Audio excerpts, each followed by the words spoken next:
Peter B. Collins, News and Comment. It's Monday, April 15th, Tax Day, 2019. Oh, it hurts. The pain of it all. This is one of the most difficult tax days for many working American families in recent history because of all the surprises built into the Trump corporate and rich guy tax relief of 2017. And I like to make a mention of this every April 15th. This is a huge waste of time and effort, and it props up the tax prep industry, TurboTax and Quicken and H&R Block, and it's totally unnecessary. In my own case, all right? I have the most complicated tax return of my life. It relates to my mother's estate, which was settled last year. And I had a lot of surprises, some taxes that I didn't expect. So it's painful. But my tax return, I had to use a professional preparer, cost me $1,600. It runs more than 50 pages. And nobody is ever going to read it. It gets entered into a system and some algorithms decide if the amount entered on line 16 is in a reasonable range or not. Then it goes to the database and it checks and it says, has he honestly reported all of his income? It amounts to an elaborate honesty exam because they've got more than 90% of the information that I file in my return already. It came from employers or people who pay me as an independent contractor, or it came from Charles Schwab, where I keep what's left of my money. They already know this stuff. And it keeps my buddy Robert in a very nice business. And get this, on Capitol Hill, the Democrats have joined with Republicans. Richard Neal, who heads the House Ways and Means Committee, he's a Democrat. He helped pass the Taxpayer First Act, which includes protections for H&R Block, TurboTax, and the others, to prevent the IRS from developing a free online tax filing system. This is so grotesque. And you can look it up and see the contributions that come from the CPAs and the tax prep industry. And that's what buys them this protection. It is so offensive. And as you know, the ultra-wealthy, they can pay their lawyers and accountants to shield them from most taxes using elaborate trusts and offshore entities and all kinds of bullshit. And you and I are left to really feed the beast. We're the ones who pay the most in taxes. We're the ones who give the government the cash flow it needs.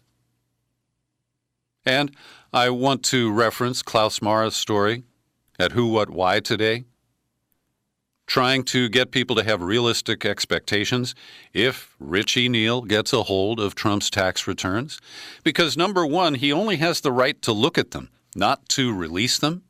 And while they easily could leak, we really need to understand that we wouldn't learn that much that's new. Trump lies about his wealth. He offers public figures that are grossly inflated, but when it comes time to pay the tax man, whether it's a property tax in Florida or his federal income tax, he's Captain Lowball. And of course, he's not the only one who does this, but he happens to sit in the White House and he hasn't released his returns. I understand why people are curious. And they hope it would expose something. But so what? The Democrats won't impeach him. And we'll have another investigation that leads his sheep-like followers just to say, oh, that's just politics, who cares? And so it goes. Paris is burning today, and the landmark Cathedral of Notre Dame is the site of a rooftop fire. There's been construction underway there. So far, no cause has been identified. But it is an iconic structure. I've been on the roof of the cathedral.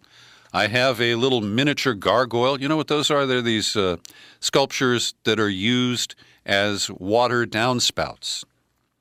And I have one of those in my little art collection. So it's painful to see a structure that was built in the 13th or 14th century be consumed by fire. And I'm not making a connection, but President Macron was supposed to give a speech identifying his crackdown on the Yellow Vest protesters, but it's been postponed because of the fire. Meanwhile, the Julian Assange case is moving off the headlines, moving off the TV screens here in the United States. We're going to be in for a long ride here because the attempt to extradite him either to Sweden or to the United States will take a long time. It will be contentious. It will be heavily lawyered. But since he was arrested on Thursday, the corporate media has been so hypocritical, demonizing him, smearing him further. And even friends of Julian Assange admit that he is not the nicest man to be around or to work with. That's not news or surprising. But it's used as a way of justifying anything that happens to Assange. He's a bad guy. He burns friends. But fundamentally, he is being railroaded eventually into a supermax prison here in the United States for telling us the truth that our government has hidden from us. And it's that retaliation that doesn't get described in the news columns. I'm looking at Sunday's New York Times here. Headline, Ecuador battled threats of leaks in aiding Assange. They take Lenin Moreno, the president of Ecuador, they take his side of the story full bore, without mentioning how he's trying to curry favor with Washington and the nexus of the handoff of Assange with the approval of bailout loans from the IMF for Ecuador and Lenin Moreno. The New York Times doesn't mention that he has a governing crisis as a result of the leak of the INA papers. They're too busy trying to build a story that WikiLeaks and Assange are responsible for that. Now, they do offer indications that over the years, Assange has played hardball. And when Ecuador cut off his internet access after John Kerry asked them to, he was Secretary of State in the fall of 2016, well, Assange said that he had dirt on Lenin Moreno, which was not released, and it led to the restoration of his internet access. So I don't know the full story, but I know that the New York Times is not giving us the full story. And for commentary, I have several articles to recommend to you. First, my friend Charlie Glass published a piece Sunday at The Intercept under the headline, Julian Assange languishes in prison as his journalistic collaborators brandish their prizes. And Charlie reveals that he has made many visits to Assange in Britain, first at the farmhouse where he was under house arrest, and then at the consulate, the embassy of Ecuador, most recently in January of this year. And Glass writes, 70 British members of Parliament have petitioned to dispatch Assange to Sweden if prosecutors reopen their case there. Most of those were Labour Party members, and the leader of the Labour Party, Jeremy Corbyn, has staunchly called on Britain not to extradite Assange. So the mixed messages are all over the place. Glass goes on, the maximum sentence for the hacking offense is 5 years, but there's no guarantee that once he arrives in the U.S., he won't face additional charges under the Espionage Act, and the U.S. can use different ways of greasing the skids or formally asking Britain to allow us to expand the charges against him. So this initial charge, there's no guarantee that that's where the case begins and ends. Glass also notes that in addition to potential criminal charges, that Assange and WikiLeaks are facing a lawsuit from the Democratic National Committee using the 1970 Racketeer Influence, the RICO Act, meant to control organized crime. And so Charlie Glass points out that WikiLeaks collaborators were a consortium of the world's leading newspapers, the New York Times, The Guardian, El País of Spain, Le Monde of Paris. If Assange violated the law, they were in it with him. While redacting thousands of WikiLeaks documents to avoid identifying sensitive intelligence sources, the newspapers presented the Afghan and Iraq wars in ways that deviated from the official line. And in his summation, Glass writes, the U.S. presented the indictment that Assange had said all along was waiting for him.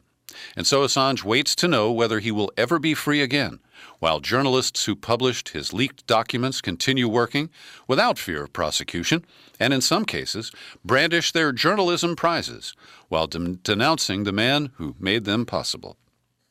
Former CIA officer and whistleblower on torture John Kiriakou was in San Francisco this weekend, and I caught up with him. Tomorrow I'll release a podcast with details about the new film that he appears in that is centered on the work of the Chinese artist and dissident Ai Weiwei. But I asked John Kiriakou if Julian Assange can get a fair trial in the Eastern District of Virginia. I've told Julian and his attorneys over the last 6 or 8 months that it's not possible for him to receive a fair trial in the Eastern District of Virginia. The Eastern District is called the Espionage Court, and it's called that for a couple of reasons. Number one, no national security defendant has ever won a case there. If you are charged with a national security crime in the Eastern District of Virginia, you're going to prison. That's it. And number two, Judge Brinkema, who reserves all national security cases for herself, will just simply not permit you to enter into evidence anything that is exculpatory or anything that she deems to be classified. For example, my attorneys and I identified 70 classified documents that we needed to have declassified in order for me to defend myself. And I was confident I was going to be acquitted. Confident. I had done nothing wrong. And so we made 70 individual motions to declassify these 70 documents. And we blocked off 2 days to make our arguments. We went into the courtroom, and as soon as the judge walked in, she said, I'm going to make this easy for everybody, and I'm going to deny all 70 of these motions. My lawyers jumped up. Objection, Your Honor. She overruled the objection. And then we objected again. Then the prosecutors invoked something called it was like a Part 6 or a Section 6 conversation, which allowed them to speak with the judge in camera, in chambers. I had never heard of such a thing. And apparently, they could only do that in a national security case. So my attorneys objected again. They were overruled again. And the prosecutors went back into the judge's chambers with the judge. They were in there about 20 minutes, and then they came back out. I have no idea what they said about me in there. And it strikes me those are FISA court rules. I think that's exactly what it is. That's what you would expect. That's the behavior that you would expect in a FISA court, where everything is supposed to be secret. God knows what they said. They could have accused me of, the Lindenberg kidnapping. I have no idea. So she came out and she looked at me sternly and she said, this case better not go to trial. Well, that's exactly what I wanted to happen, because I was confident that once I could get in front of a jury, they would see how ridiculous this was, that it was a political case, and that I had done nothing wrong. That's John Kiriakou, the former CIA officer and torture whistleblower. You'll hear more of that conversation in a podcast that will be released in the next few days. My friend Pepe Escobar, the globe-trotting journalist, makes some important points in an essay published at Consortium News today. He says Assange was arrested because the U.S. demanded from the Tory government, which for its part meekly claimed it didn't pressure Ecuador to revoke Assange's asylum. The U.S. magically erases Ecuador's financial troubles, ordering the IMF to release a providential $4.2 billion loan. Immediately after, Ecuadorian diplomats invite the London police to come inside their embassy to arrest their long-term guest. Pepe says, cut to the chase. Julian Assange is not a U.S. citizen, he's an Australian. WikiLeaks is not a U.S.-based media organization. If the U.S. government gets Assange extradited, prosecuted, and incarcerated, it will legitimize its right to go after anyone, anyhow, anywhere, anytime. Call it the killing of journalism. And there's more to the piece. He also raises questions about whether the government can prove that the person or persons who were chatting online with Chelsea Manning were actually Julian Assange. That is what's alleged, but can it be proven? And he closes by saying the European Union will be very vigilant on Assange being extradited to Trump's America, as the deep state makes sure that journalists everywhere actually do have a right to always remain silent. Well said, Pepe. And Chris Hedges, another journalist who I have great admiration for, opens his piece this way. The arrest of Julian Assange eviscerates all pretense of the rule of law and the rights of a free press. The illegalities embraced by the Ecuadorian, British, and U.S. governments in the seizure of Assange are ominous. They presage a world where the internal workings, abuses, corruption, lies, and crimes, especially war crimes, carried out by corporate states and the global ruling elite, will be masked from public.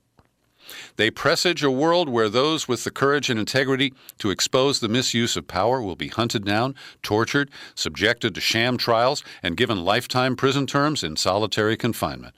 They presage an Orwellian dystopia where news is replaced with propaganda, trivia, and entertainment. The arrest of Assange, I fear, marks the official beginning of the corporate totalitarianism that will define our lives. We all must resist, he says. We must in every possible way put pressure on the British government to halt the judicial lynching of Assange. If he's extradited and tried, it will create a legal precedent that will terminate the ability of the press, which Trump repeatedly has called the enemy of the people, to hold power accountable. The crimes of war and finance, the persecution of dissidents, minorities, and immigrants, the pillaging by corporations of the nation and the ecosystem, and the ruthless impoverishment of working men and women to swell the bank accounts of the rich and consolidate the global oligarchs' total grip on power, will not only expand, but will no longer be part of public debate. First Assange, then us. Also, I recommend Elizabeth Voss's piece at Consortium News. That's Voss with a V. She explains that Assange is being held at the Supermax prison Belmarsh in Britain for bail jumping. That's what he's charged with in Britain. Even the U.S. charge, which is based on which the extradition request is based on, doesn't relate to any serious crime that requires a Supermax prison. But that's where he is, and conditions there are pretty ugly. I've linked to the Voss piece in the show file for today's podcast. And the British Foreign Secretary is confirming that there are letters assuring Ecuador that if and when Assange is extradited, he will not be sent to a country where he would face the death penalty. Will that promise hold? We will see. And one more piece on Assange. This is from his former editor or collaborator at the London Guardian, the former editor Alan Rusbridger. And he goes to great length to tell us how much he dislikes the rude, aggressive, pompous, self-regarding, unreasonable, and, as multiple sources say, smelly Julian Assange. And he gets past his lowbrow commentary to mention that if Assange is in the dock, why not the editors of The Guardian, The Times, Le Monde, Der Spiegel, and many others? There was a genuine public interest in publishing details of the killing of civilians in Afghanistan and Iraq, and in the American authorities turning a blind eye to systemic torture and murder by Iraqi allies in 2009. Any mainstream news organization would have gladly broken the news disclosed in the 2010 collateral murder video, with its footage from an Apache helicopter showing the killing of a dozen innocent people. So he goes on to slap him for what he believes were the inappropriate releases during the 2016 election cycle. But he says it should matter for the general public. All around the world, repressive regimes are successfully reducing the glare of scrutiny that the press used to shine on them. If we believe that daylight is a necessary condition for democracy, then the defense of investigative reporters, however difficult or even wrong-headed those individuals may be, is important. Every day I pause for a minute to thank the people who support my work here at the PBC podcast with your subscriptions. And today I'm mentioning a single individual. He's our longtime listener and supporter, Russ Archibald, who grows coffee and other cash crops in Kona on the big island of Hawaii. And he sent me a card and a check for 500 smackers. He said, "I'm giving you 5 for sticking to your guns through the whole Russiagate drama. Well done. But it's frightening to see how delusional the most powerful faction of the opposition is. We're in big trouble. Aloha, Russ." Mahalo, man. This really made my day when I picked it up at the post office on Friday. Thank you very, very much. And Russ sets an example for others. I'm not insisting that you send me a big check. How about a small one? $5 a month, 10, 20? You can do it. Visit peterbcollins.com. Click menu, click Become a Subscriber. You land on the sign-up page, and you're ready to make a choice. So when Trump tweeted out a video on Friday night, once again attacking Muslim American, well, she's a Somali American Muslim woman from Minnesota, Representative Ilhan Omar. And this was a smear that came from around the world. And I want to credit Robert Mackey at The Intercept for unpacking this. Because, as I read about it, it was just Trump picked up something from Fox and put it on his Twitter feed, and then it blew up, led to death threats. And it forced Democrats to defend or go silent relative to Ilhan Omar. And what Mackey shows us is that this started with an extremely radical Muslim in Australia who is a contributor or a supporter of Rupert Murdoch's press empire in Australia. Then that story was picked up by Fox and Friends. And then the New York Post, these are all Murdoch entities, they ran their cover story saying that Omar had been dismissive of those who died on 9/11/2001. Some of the first to speak up in defense were Bernie Sanders and Elizabeth Warren. Nancy Pelosi issued a guarded statement. "The memory of 9/11 is sacred ground," she said. "Any discussion of it must be done with reverence. The president shouldn't use the painful images of 9/11 for a political attack." And this just, I'm so conflicted about this. As you know, I don't believe the official story of 9/11. I can't treat that as sacred ground or with reverence. It's bullshit. I acknowledge that nearly 3,000 people were killed. I'm not a denier. I'm a truther.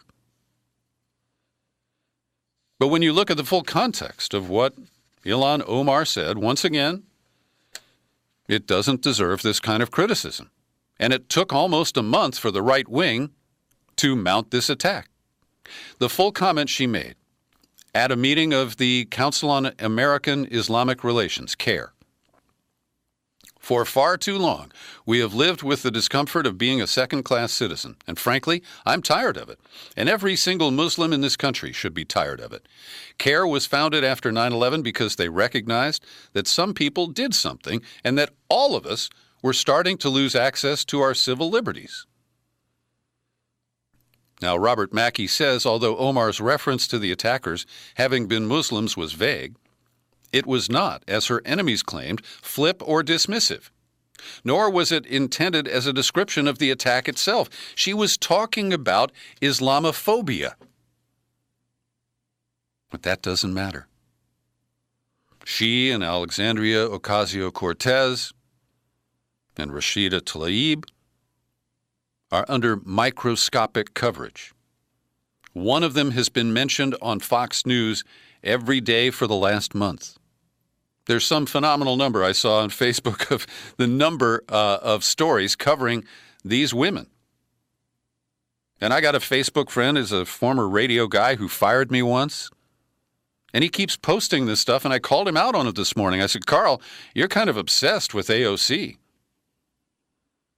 And he has this painful reaction that I've called him a name.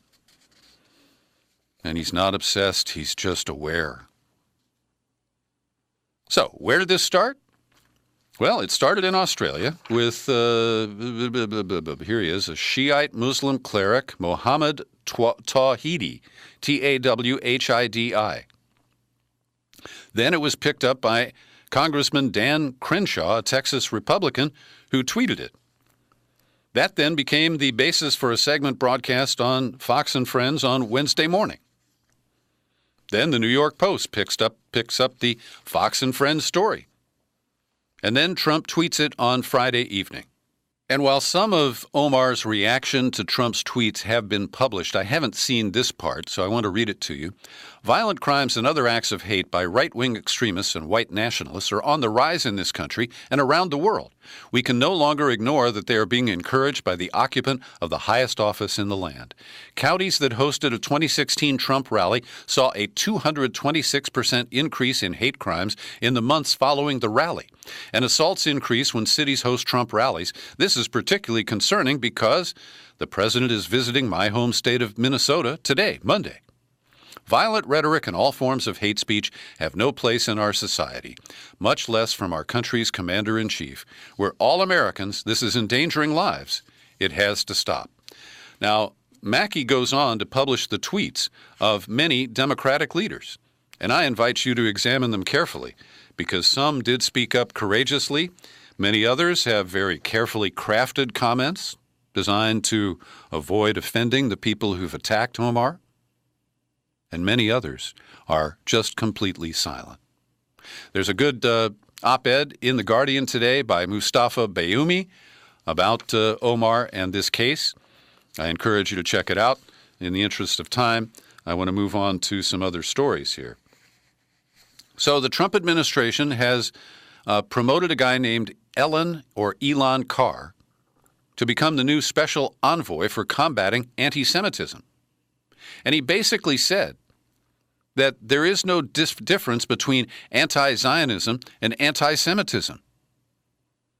Referring to the boycott, divestment, and sanction movement, an individual has a right to buy or not to buy what they please. However, if there's an organized movement to economically strangle the state of Israel, that is anti-Semitic. Now, notice how he says, let me put it in personal terms here, I have the right to buy or not buy what I please.